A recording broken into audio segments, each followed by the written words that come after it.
இந்த மாலை இனிய வேளையில் உங்களை எல்லாம் சந்திப்பதில் மிக்க மகிழ்ச்சி அடைகிறேன். பத்திரிகையாளர் முன்னால் பேசுவது ஒரு பாராளுமன்றத்தில் முன்னால் பேசுவது போல இருக்கிறது.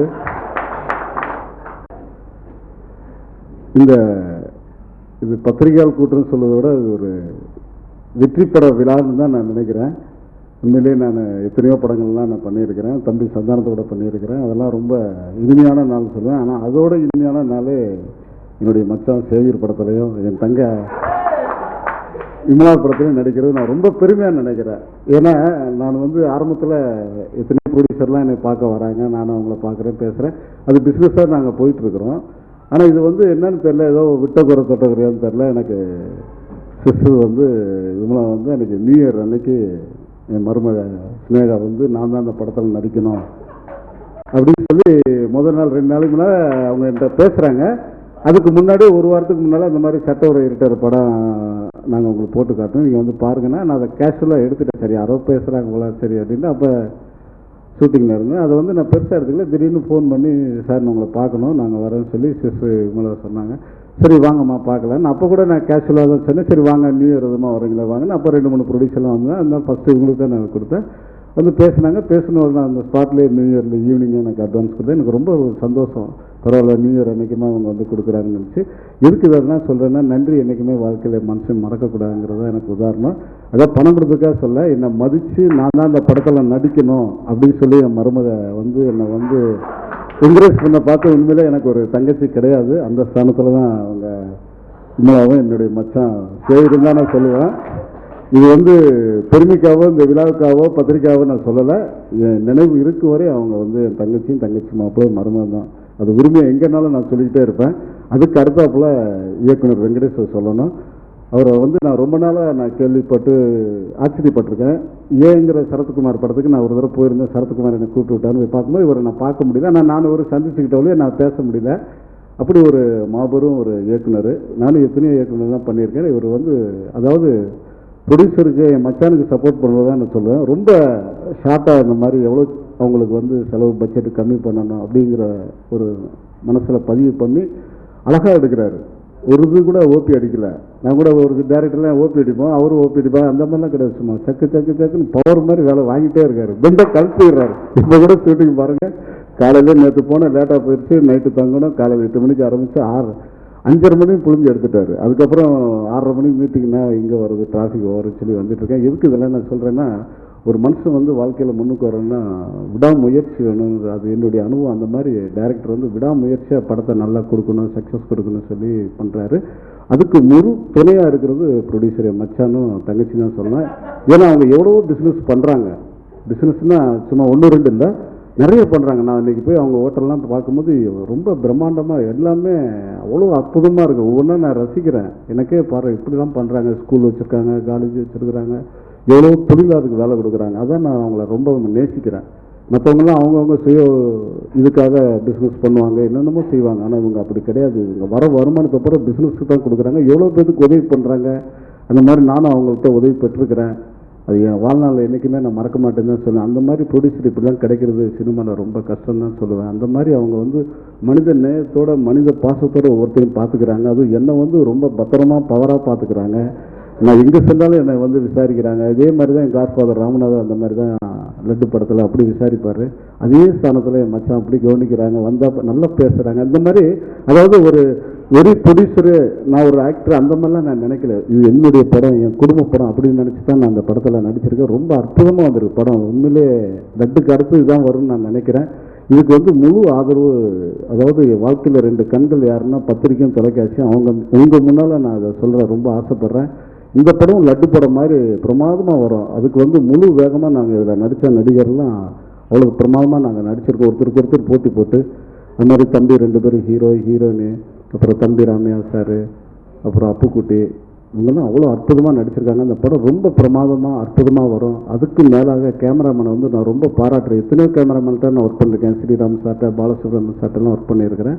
அதில் இல்லாத ஒரு தனி சிறப்பு, அவ்வளோ அழகாக ஷூட் பண்ணுறாரு. நானே மெய் சிரித்து போயிட்டேன். பரவாயில்ல, நான் சொல்லிட்டேன் அவர்கிட்ட, சார் அடுத்த படம் நீங்கள் என் படம் தான் அப்படின்னு சொல்லிட்டேன். கமிட் கொடுத்துட்டேன் நான் அவருக்கு. ஏன்னா தொழில் ஒவ்வொருத்தரும் ஒவ்வொரு விதத்தில் புதுமையாக அற்புதமாக பண்ணுறாங்க. அதெல்லாம் பார்க்கும்போது பிரம்மாண்டமாக இருக்குது. எனக்கு வந்து வெளி கம்பெனியில் பண்ணும்போது ரொம்ப ஆசையாக இருக்குது. ஏன்னா ஒவ்வொருத்தரும் ஒவ்வொரு டெக்னீஷியனில் வந்து அவ்வளோ அற்புதமாக இருக்கிறாங்க. அந்த மாதிரி அற்புதமான ஒரு கலைஞரெல்லாம் நம்ம இயக்குனரும் ப்ரொடியூசரும் செலக்ட் பண்ணி இந்த படத்தில் போட்டிருக்கிறாங்க. கண்டிப்பாக இந்த படம் 100 நாள் ஓடும். இதுக்கு வந்து என்னுடைய ரசிகர்கள்லாம் ஆதரவு கொடுப்பாங்கன்னு முழு நம்பிக்கையோடு அசைக்க முடியாத ஒரு தைரியத்தில் நான் சொல்கிறேன். அதனால் இந்த விழாவுக்கு, இந்த நிகழ்ச்சிக்கு பத்திரிகைலாம் இன்றைக்கெல்லாம் வந்து இந்த அளவுக்கு பிரம்மாண்டமாக நான் உண்மையிலே நான் போன தடவை கூட உங்களெல்லாம் நான் சந்திச்சிருக்கேன். ஒரு படத்தில் 9 குருங்கிற படத்தில் நம்ம வெளியில் தான் நம்ம மீட் பண்ணியிருக்கிறோம் ஒரு புஷ்பா கடலில். ஆனால் இவ்வளோ சிறப்பாக இந்த இடத்துல உங்களை வர வச்சு எங்களை வர வச்சு அந்த ப்ரொடியூசர் 2 பேர்த்துக்கும் நான் ரொம்ப நன்றிப்பட்டிருக்கேன். ஏன்னா இந்த அளவுக்கு அவங்க வந்து ஒவ்வொரு சிறப்பான ஒரு நிகழ்வு ஒரு நிகழ்ச்சி நடத்தினா அதை அற்புதமாக பண்ணுறாங்க. அவ்வளோ மெயினிட்டு பார்த்து அதுக்கு தகுந்தபடி பட்ஜெட் போட்டு அதுக்கு தகுந்த ஆடிட்டரில் வச்சு பக்காவாக பண்ணுறாங்க. உங்களை நான் வந்து பாராட்டுறேன். அதான் எனக்கு ஒரு பெருமை. என் தங்கச்சி மாப்பிள்ளை நினைக்கும் போது ரொம்ப சந்தோஷப்படுறேன். இதில் வந்து இன்ட்ரோடியூஸ் சாங் வந்து ரொம்ப பிரமாதமாக வச்சு பண்ணியிருக்காரு. நினைத்ததை முடிப்பவன் நான் நான் அந்த சாங் அது எனக்காக தான் எழுதியிருப்பாங்கன்னு நினைக்கிறேன். இந்த படத்தில் வந்து நான் 10 கெட்டப்பில் வரேன். எல்லாமே 10 கெட்டப்பு 9 கெட்டப்புமாங்க. ஆனால் 10 கெட்டப்பு வந்து அரை கெட்டப் வந்து குழந்தை, ஆனால் ஒரு தலை மட்டும் நான் தான். அந்த மாதிரி 10 கெட்டப் கொடுத்துருக்குறாங்க. உண்மையிலே நானே அந்த ஒரு சாங்குக்கு மட்டுமே நான் 10 கெட்டப் வந்துட்டேன்.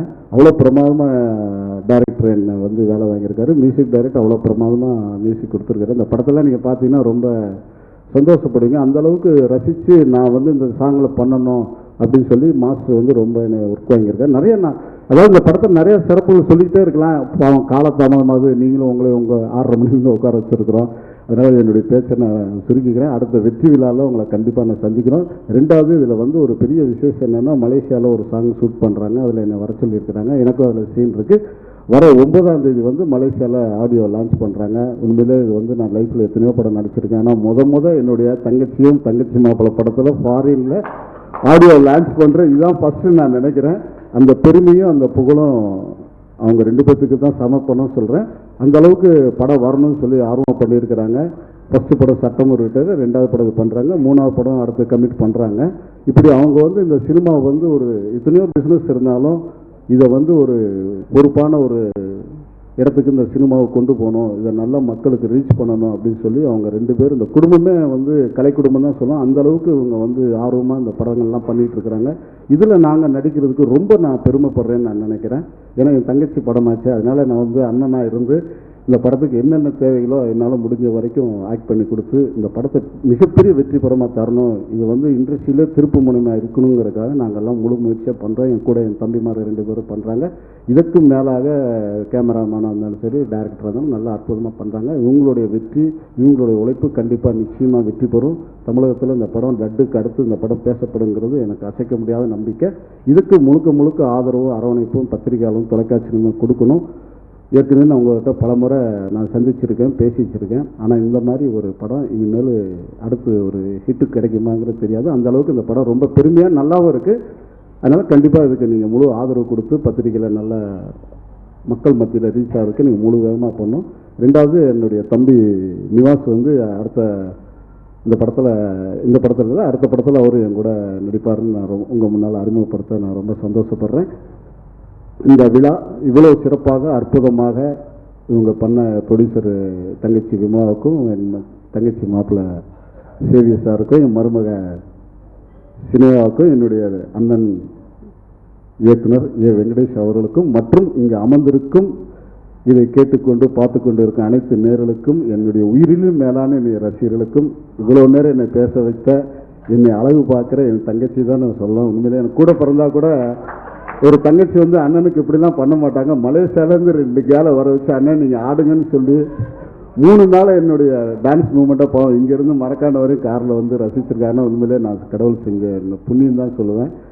அந்த மாதிரி ஒரு அற்புதமான ஒரு தங்கச்சி. ஒவ்வொரு படத்துலையும் எனக்கு வந்து படத்தில் தம்பி சந்தானம் கிடைச்சாரு, இப்போ தங்கை விமலா கிடச்சிருக்கிறாங்க. அந்த மாதிரி அவங்க குடும்பமும் அவங்களும் நீடோடி கடைசி வரையும் வாழணும். ஏன்னா அவங்கள நம்பி இருக்க பலாயிரம் குடும்பங்கள் நல்லா வரணுங்கிறதுக்காக அவங்க கஷ்டப்படுறாங்க. அவங்களுடைய எல்லா பிஸ்னஸும் வெற்றி பெறணுங்கிறது என்னுடைய வாழ்த்துக்கள். எனக்கு இவ்வளோ நேரம் பேச வைத்து என்னை ரசித்த இங்கே அமர்ந்திருக்கும் அனைத்து உள்ளங்களுக்கும் நெஞ்சார மனதார என்னுடைய வாழ்த்துக்களை சொல்லி விடைபெறுகிறேன். நன்றி.